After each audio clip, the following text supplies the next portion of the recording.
Do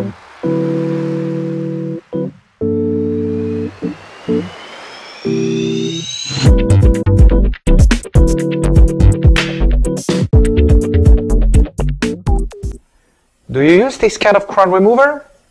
Or maybe a pneumatic one? And is it really effective? Sometimes.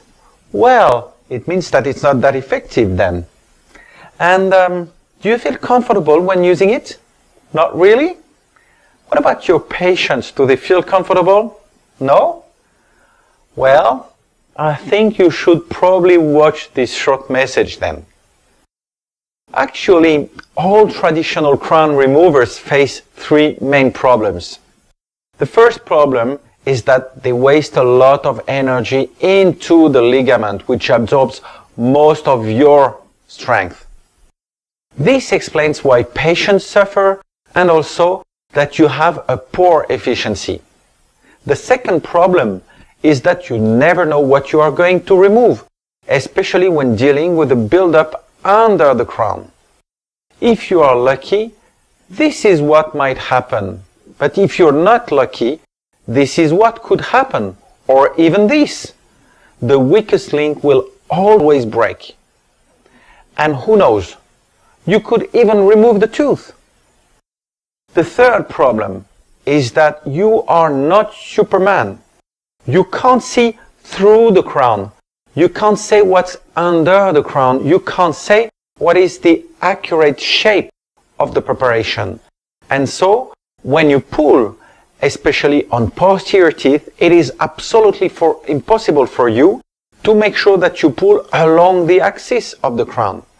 And this induces major risks of fracture.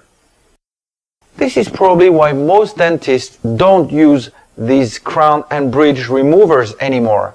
They prefer to waste time and burrs to cut and sacrifice the crown this way.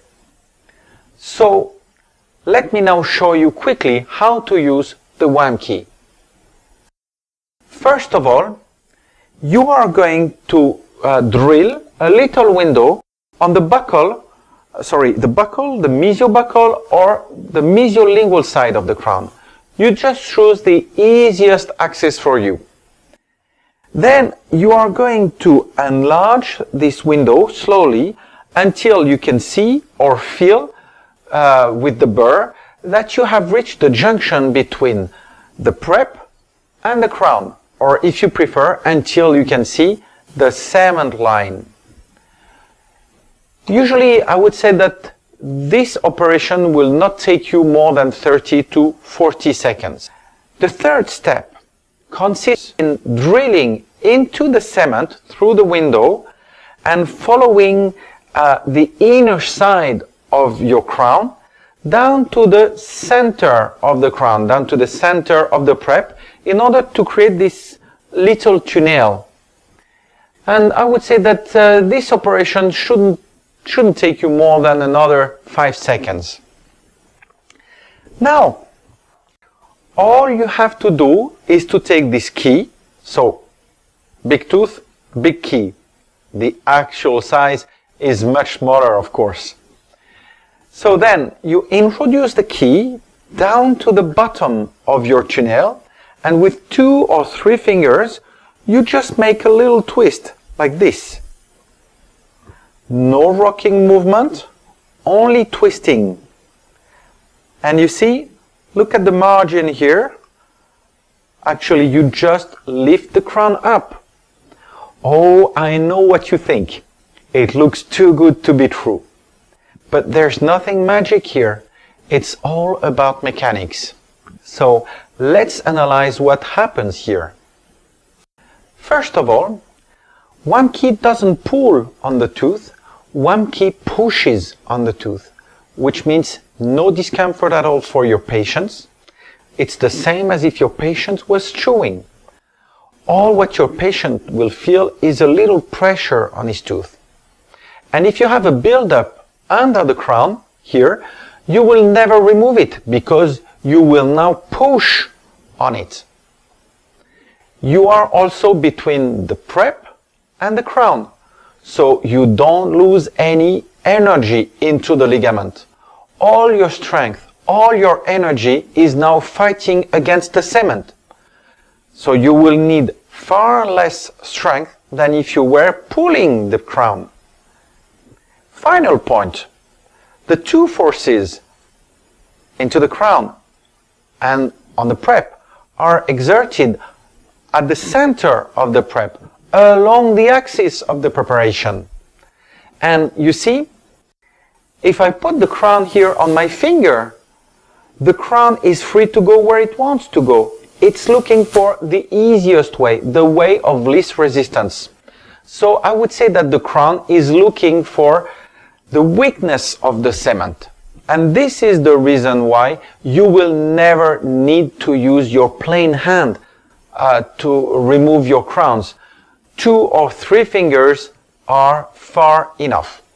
I met a lot of WAMkey users around the world, and most of them expressed the same surprise when using the WAMkey for the first time.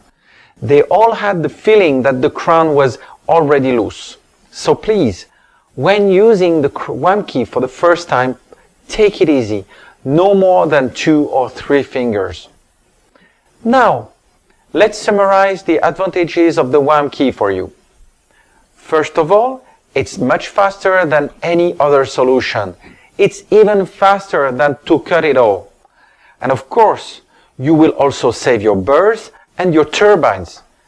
In most cases, a minute is far enough to remove a single crown. And in case you have to remove a bridge, you will spend a minute per abutment, but you won't have to divide to separate the different elements of your bridge. You can keep it in one piece. Second advantage, it's extremely efficient. WAMkey users usually say that it works in 90 to 95% of the cases. There is only one case actually where it will never work. Here, on the lower anteriors. They are too small. So don't even try it. And of course, the best indications will be molars and premolars. In those cases, it will be a child's play. Third advantage for you, it's extremely gentle. No discomfort for your patient, no risk for the supporting tooth, no risk to remove the buildup. And final advantage, you can reuse your crown or your bridge. In most cases, you will reuse them as provisionals. And if you haven't modified the margins, you will not even have to reline them. You will not even have to fix the hole, just leave it with the temporary cement in it. Usually your patients will be happy with this. And in some cases, you will even be able to reuse them permanently. You will just have to fix the hole with composite, or if you prefer, you can also send the bridge or the crown back to your lab to have it fixed. Here is a tooth, for example, that had a really poor prognosis and the patient was not ready to get an implant. So we preferred to remove his crown in order to do the root canal treatment in the best conditions. And as you can see, we drilled very cautiously in order to avoid breaking the porcelain.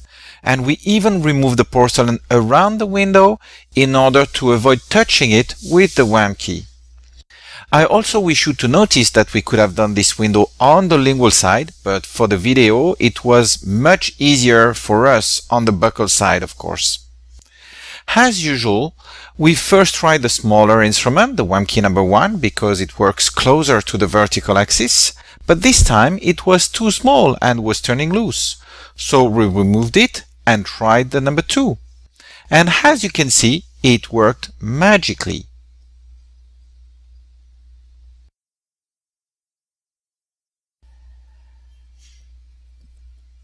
And right after the treatment, we were able to reuse the crown and to re-cement it permanently, which was an excellent compromise for us and for the patient.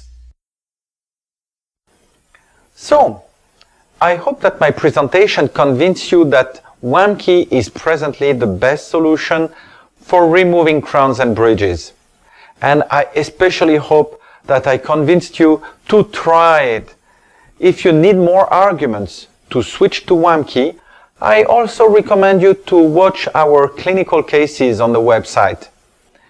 This can be quite instructive. And if you have any question, please feel free to contact us. Thank you very much for your attention and have nice crown and bridge removals. Bye-bye.